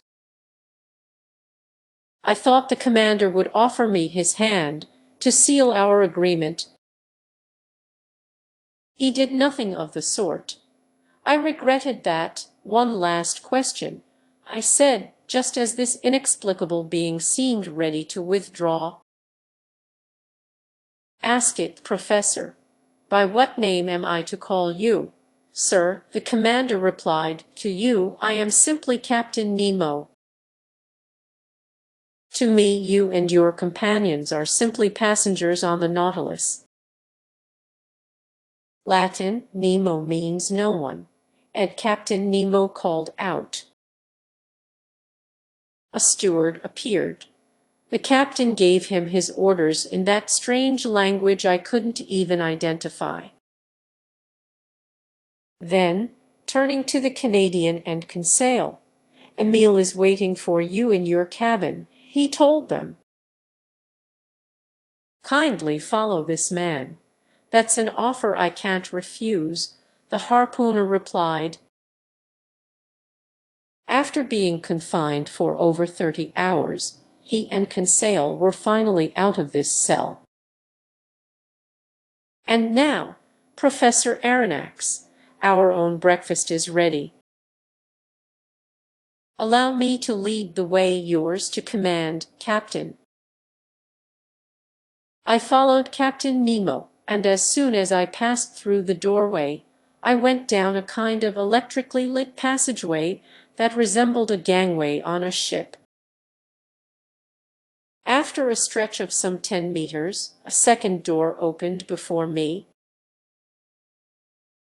I then entered a dining room, decorated and furnished in austere good taste. Inlaid with ebony trim, tall oaken sideboards stood at both ends of this room, and sparkling on their shelves were staggered rows of earthenware, porcelain, and glass of incalculable value. Their silver-plated dinnerware gleamed under rays pouring from light fixtures in the ceiling, whose glare was softened and tempered by delicately painted designs. In the center of this room stood a table, richly spread.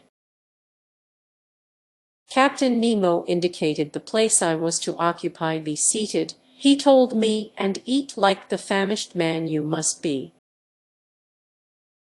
Our breakfast consisted of several dishes whose contents were all supplied by the sea, and some foods whose nature and derivation were unknown to me.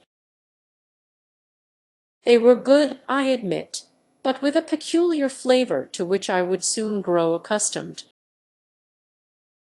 These various food items seemed to be rich in phosphorus, and I thought that they, too, must have been of marine origin. Captain Nemo stared at me. I had asked him nothing, but he read my thoughts, and on his own he answered the questions I was itching to address him. Most of these dishes are new to you, he told me, but you can consume them without fear. They are healthy and nourishing. I renounced terrestrial foods long ago, and I am none the worse for it. My crew are strong and full of energy, and they eat what I eat. So, I said, all these foods are products of the sea. Yes, Professor, the sea supplies all my needs. Sometimes I cast my nets in our wake, and I pull them up ready to burst. Sometimes I go hunting right in the midst of this element that has long seemed so far out of man's reach. And I corner the game that dwells in my underwater forests. Like the flocks of old Proteus, King Neptune's shepherd, my herds graze without fear on the ocean's immense prairies. There I own vast properties that I harvest myself, and which are forever sown by the hand of the Creator of all things. I stared at Captain Nemo in definite astonishment, and I answered him, Sir, I understand perfectly how your nets can furnish excellent fish for your table. I understand less how you can chase aquatic game in your underwater forests, but how a piece of red meat, no matter how small, can figure in your menu, that I don't understand at all. Nor I, sir, Captain Nemo answered me. I never touch the flesh of land animals. Nevertheless, this, I went on, pointing to a dish where some slices of loin were still left. What you believe to be red meat, Professor, is nothing other than loin of sea turtle. Similarly, here are some dolphin livers you might mistake for stewed pork. My chef is a skillful food processor who excels at pickling and preserving these various exhibits from the ocean. Feel free to sample all of these foods. Here are some preserves of sea cucumber that a Malaysian would declare to be unrivaled in the entire world. Here's cream from milk furnished by the udders of cetaceans, and sugar from the huge fucus plants in the North Sea. And finally, allow me to offer you some marmalade of sea anemone, equal to that from the tastiest fruits. So I sampled away, more as a curiosity seeker than an epicure, while Captain Nemo delighted me with his incredible anecdotes. But this sea, Professor Aronnax, he told me, this prodigious, inexhaustible wet nurse of a sea not only feeds me, she dresses me as well. That fabric covering you was woven from the masses of filaments that anchor certain seashells. As the ancients were wont to do, it was dyed with purple ink from the murex snail and shaded with violet tints that I extract from a marine slug. The Mediterranean sea hair, the perfumes you will find on the washstand in your cabin, were produced from the oozings of marine plants. Your mattress was made from the ocean's softest eelgrass. Your quill pen will be whalebone, your Inca juice secreted by cuttlefish or squid. Everything comes to me from the sea, just as someday everything will return to it. You love the sea, Captain. Yes, I love it. The sea is the be-all and end-all. It covers 7/10 of the planet Earth. Its breath is clean and healthy. It's an immense wilderness where a man is never lonely because he feels life astir on every side. The sea is simply the vehicle for a prodigious, unearthly mode of existence. It's simply movement and love. It's living infinity, as one of your poets put it. And in essence, Professor, nature is here made manifest by all three of her kingdoms: mineral, vegetable, and animal. The last of these is amply represented by the four zoophyte groups, 3 classes of articulates, 5 classes of mollusks, and 3 vertebrate classes, mammals, reptiles, and those countless legions of fish. An infinite order of animals totaling more than 13,000 species, of which only 1/10 belong to fresh water. The sea is a vast pool of nature. Our globe began with the sea, so to speak, and who can say we won't end with it? Here lies supreme tranquility. The sea doesn't belong to tyrants. On its surface, they can still exercise their iniquitous claims, battle each other, devour each other, haul every earthly horror. But 30 feet below sea level, their dominion ceases, their influence fades. Their power vanishes. Ah, sir, live in the heart of the seas, here alone lies independence. Here I recognize no superiors, here I am free. Captain Nemo suddenly fell silent in the midst of this enthusiastic outpouring. Had he let himself get carried away, past the bounds of his habitual reserve? Had he said too much? For a few moments he strolled up and down, all aquiver. Then his nerves grew calmer, his facial features recovered their usual icy composure, and turning to me, "Now, Professor," he said, "if you should like to inspect the Nautilus, I am yours to command." Chapter 11. The Nautilus. Captain Nemo stood up. I followed him. Contrived at the rear of the dining room, a double door opened, and I entered a room whose dimensions equaled the one I had just left. It was a library, tall, black rosewood bookcases, inlaid with copperwork, held on their wide shelves a large number of uniformly bound books.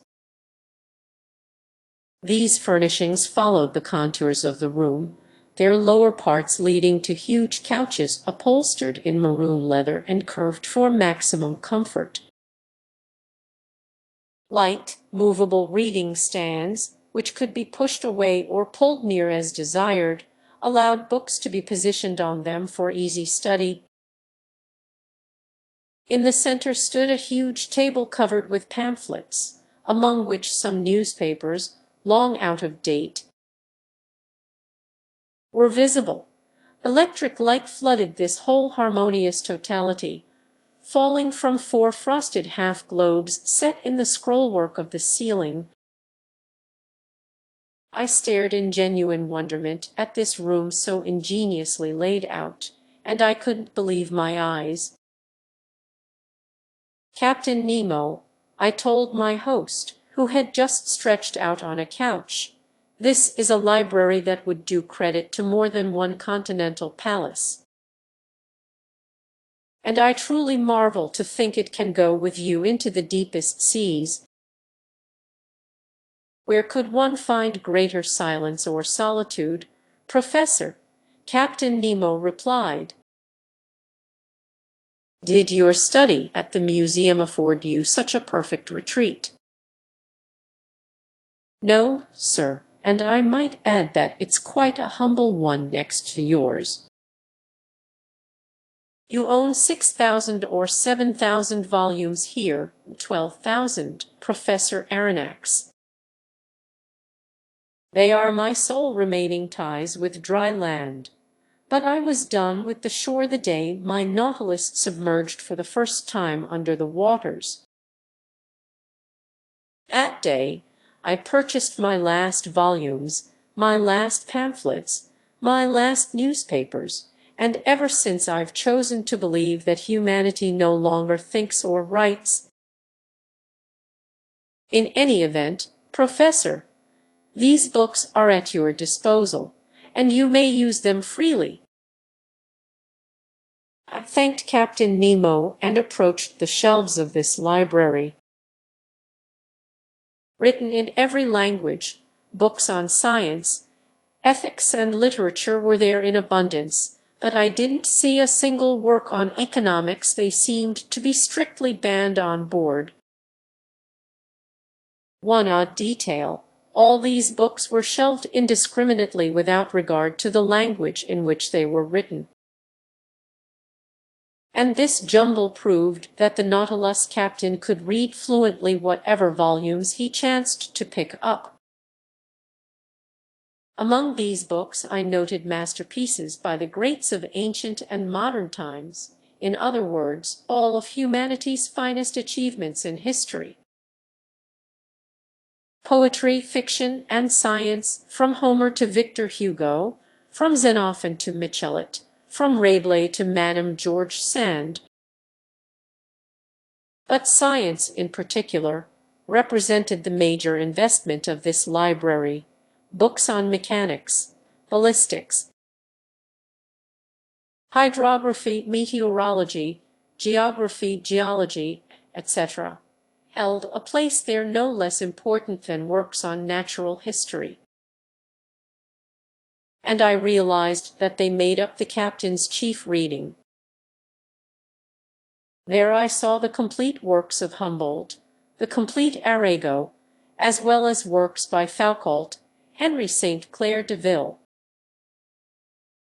Chassels, Milne Edwards, Quatrefages, John Tyndall, Faraday, Berthelot, Father Sekai, Petermann, Commander Maury,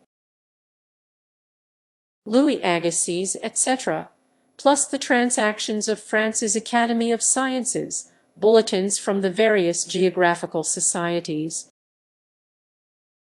etc., and in a prime location, those 2 volumes on the great ocean depths that had perhaps earned me this comparatively charitable welcome from Captain Nemo. Among the works of Joseph Bertrand, and since I knew it had appeared in the course of 1865, I concluded that the fitting out of the Nautilus hadn't taken place before then. Accordingly, 3 years ago at the most, Captain Nemo had begun his underwater existence. Moreover, I hoped some books, even more recent, would permit me to pinpoint the date precisely. But I had plenty of time to look for them, and I didn't want to put off any longer our stroll through the wonders of the Nautilus. "Sir," I told the captain, "thank you for placing this library at my disposal. There are scientific treasures here, and I will take advantage of them. This room isn't only a library," Captain Nemo said, "it's also a smoking room." "A smoking room," I exclaimed. "Then one may smoke on board?"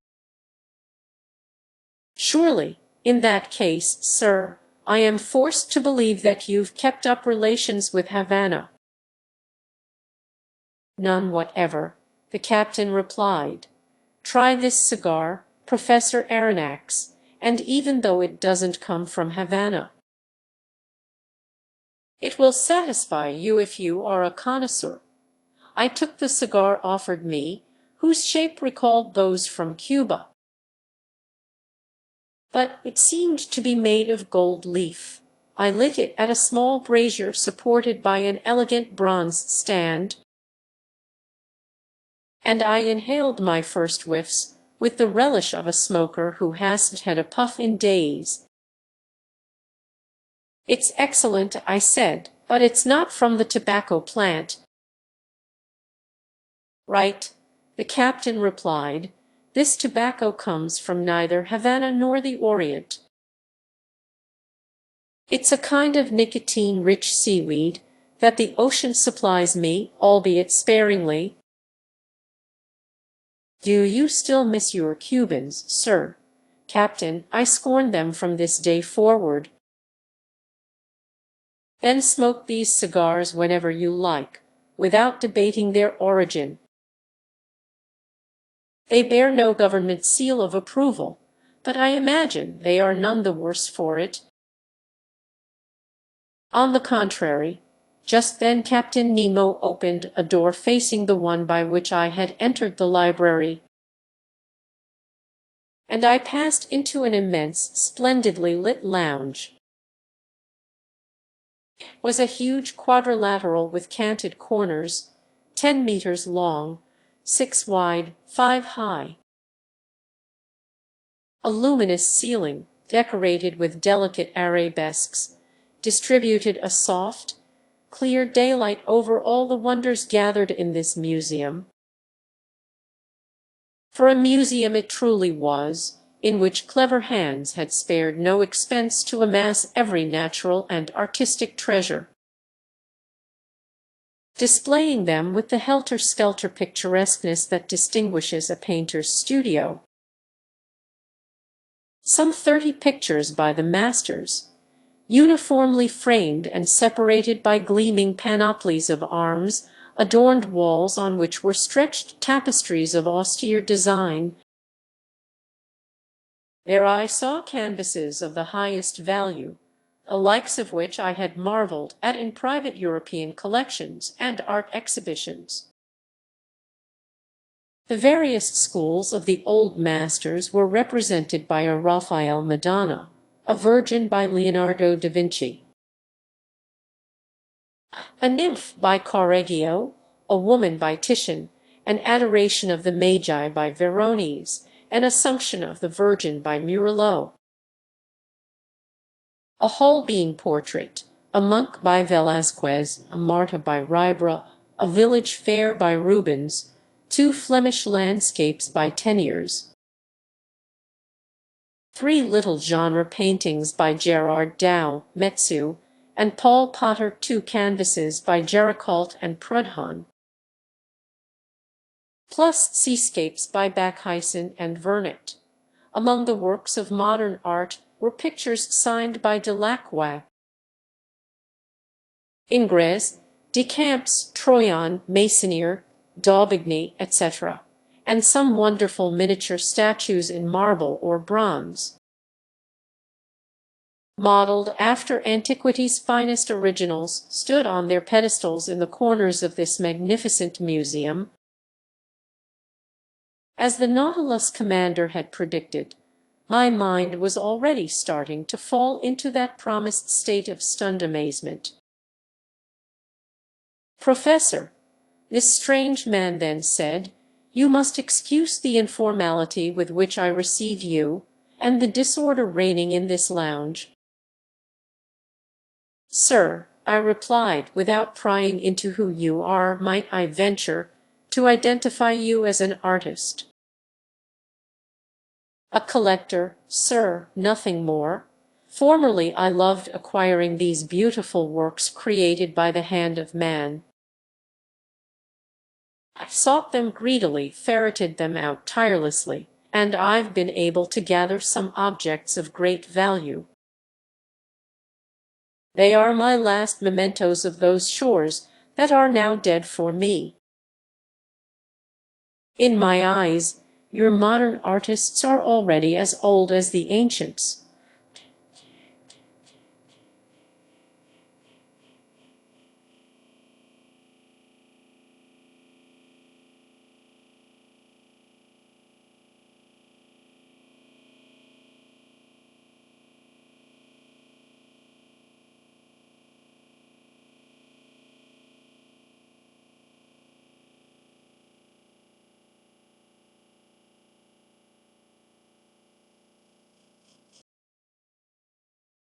"They've existed for 2,000 or 3,000 years, and I mix them up in my mind.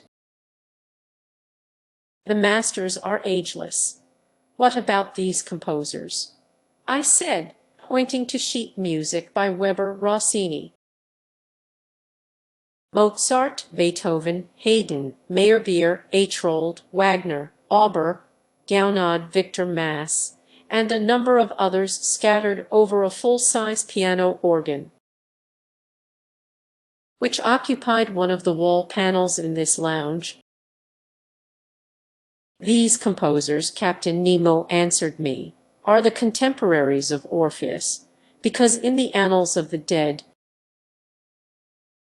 all chronological differences fade, and I am dead, Professor, quite as dead as those friends of yours sleeping 6 feet under."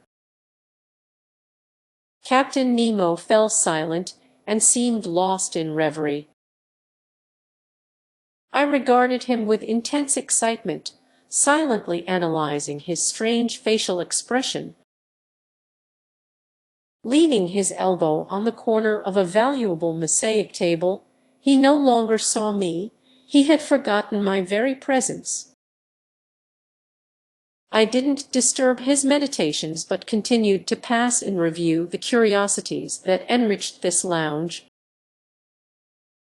After the works of art, natural rarities predominated.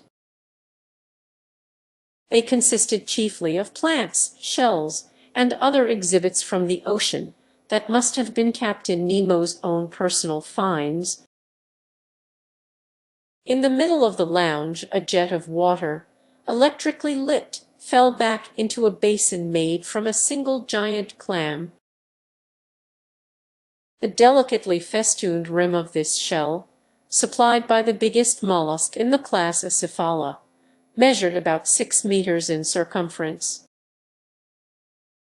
So it was even bigger than those fine giant clams given to King Francois by the Republic of Venice, and which the Church of St. Sulpice in Paris has made into 2 gigantic holy water fonts. Around this basin, inside elegant glass cases fastened with copper bands, there were classified and labeled the most valuable marine exhibits ever put before the eyes of a naturalist. My professorial glee may easily be imagined. The zoophyte branch offered some very unusual specimens from its 2 groups, the polyps and the echinoderms. In the first group, organ pipe coral, Gorgonian coral arranged into fan shapes. Soft sponges from Syria, Isses coral from the Molucca Islands, sea pen coral, wonderful coral of the genus Virgularia from the waters of Norway, various coral of the genus Umbellularia, Alcyonarian coral, then a whole series of those madrepores that my mentor Professor Milne Edwards has so shrewdly classified into divisions, and among which I noted the wonderful genus Flabellina as well as the genus Oculina from Reunion Island, plus a Neptune's chariot from the Caribbean Sea, every superb variety of coral, and in short, every species of these unusual polypores that congregate to form entire islands that will one day turn into continents.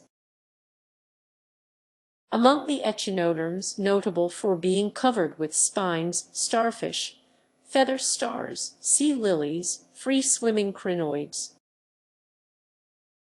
brittle stars, sea urchins, sea cucumbers, etc., represented a complete collection of the individuals in this group. An excitable conchologist would surely have fainted dead away before other, more numerous glass cases in which were classified specimens from the mollusk branch. There I saw a collection of incalculable value that I haven't time to describe completely. Among these exhibits I will mention, just for the record, an elegant royal hammer shell from the Indian Ocean,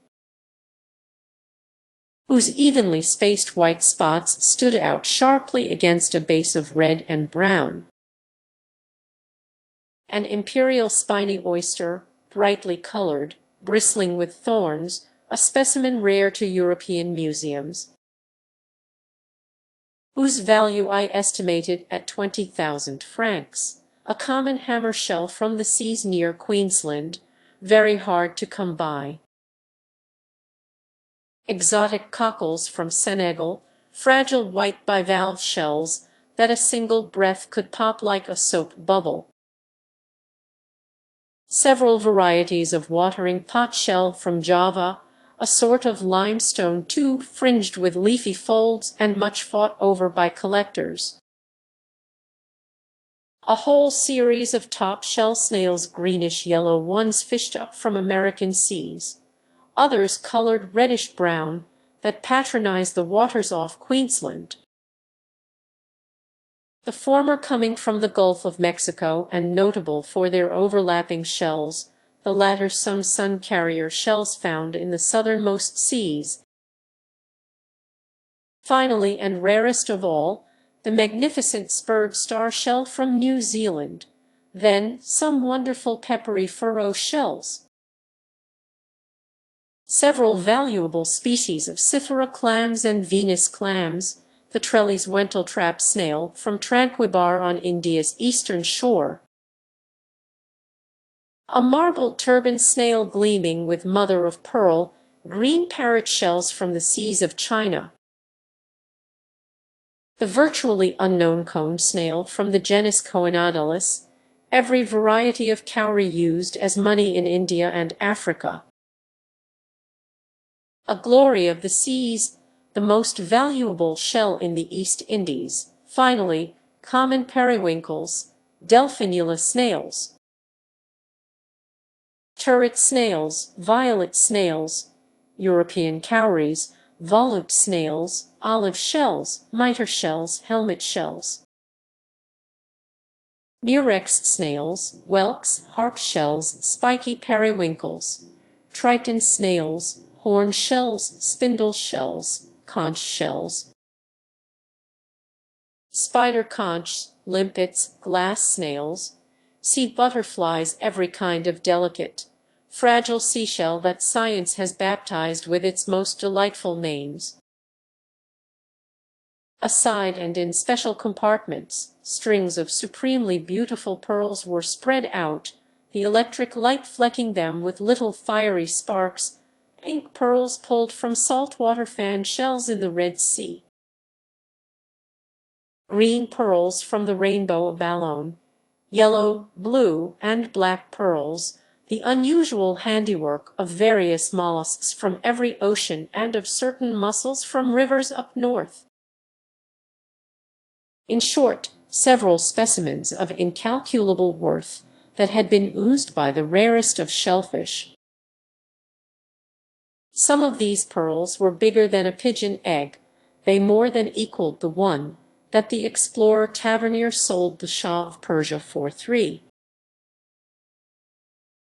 francs, and they surpassed that other pearl owned by the Imam of Muscat, which I had believed to be unrivaled in the entire world.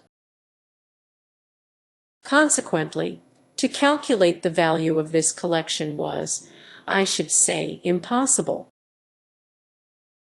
Captain Nemo must have spent millions in acquiring these different specimens, and I was wondering what financial resources he tapped to satisfy his collector's fancies, when these words interrupted me. "You are examining my shells, Professor. They are indeed able to fascinate a naturalist. But for me they have an added charm, since I've collected every one of them with my own 2 hands, and not a sea on the globe has escaped my investigations." "I understand, Captain, I understand your delight at strolling in the midst of this wealth. You are a man who gathers his treasure in person. No museum in Europe owns such a collection of exhibits from the ocean. But if I exhaust all my wonderment on them, I will have nothing left for the ship that carries them. I have absolutely no wish to probe those secrets of yours, but I confess that my curiosity is aroused to the limit by this Nautilus. The motor power it contains, the equipment enabling it to operate, the ultra-powerful force that brings it to life. I see some instruments hanging on the walls of this lounge whose purposes are unknown to me. May I learn, Professor Aronnax?" Captain Nemo answered me. "I've said you should be free aboard my vessel. So no part of the Nautilus is off limits to you. You may inspect it in detail, and I will be delighted to act as your guide." "I don't know how to thank you, sir, but I won't abuse your good nature. I would only ask you about the uses intended for these instruments of physical measure." "Professor, these same instruments are found in my stateroom, where I will have the pleasure of explaining their functions to you. But beforehand, come inspect the cabin set aside for you. You need to learn how you will be lodged aboard the Nautilus." I followed Captain Nemo, who, via one of the doors cut into the lounge's canted corners, led me back down the ship's gangways. He took me to the bow, and there I found not just a cabin but an elegant stateroom with a bed, a washstand, and various other furnishings. I could only thank my host. "Your stateroom adjoins mine," he told me, opening a door, "and mine leads into that lounge we've just left." I entered the captain's stateroom. It had an austere, almost monastic appearance. An iron bedstead, a work table, some washstand fixtures. Subdued lighting, no luxuries, just the bare necessities. Captain Nemo showed me to a bench. "Kindly be seated," he told me. I sat, and he began speaking as follows. Chapter 12. "Everything through electricity, sir," Captain Nemo said, showing me the instruments hanging on the walls of his stateroom. "These are the devices needed to navigate the Nautilus. Here, as in the lounge, I always have them before my eyes, and they indicate my position and exact heading in the midst of the ocean. You are familiar with some of them, such as the thermometer, which gives the temperature inside the Nautilus, the barometer, which measures the heaviness of the outside air and forecasts changes in the weather, the humidistat, which indicates the degree of dryness in the atmosphere, the storm glass, whose mixture decomposes to foretell the arrival of tempests, the compass, which steers my course, the sextant, which takes the sun's altitude and tells me my latitude, chronometers, which allow me to calculate my longitude, and finally, spyglasses for both day and night, enabling me to scrutinize every point of the horizon once the Nautilus has risen to the surface of the waves. These are the normal navigational instruments, I replied, and I am familiar with their uses. But no doubt these others answer pressing needs unique to the Nautilus. That dial I see there, with the needle moving across it, isn't it a pressure gauge? It is indeed a pressure gauge. It's placed in contact with the water, and it indicates the outside pressure on our hull, which in turn gives me the depth at which my submersible is sitting. And these are some new breed of sounding line. Thanks for watching.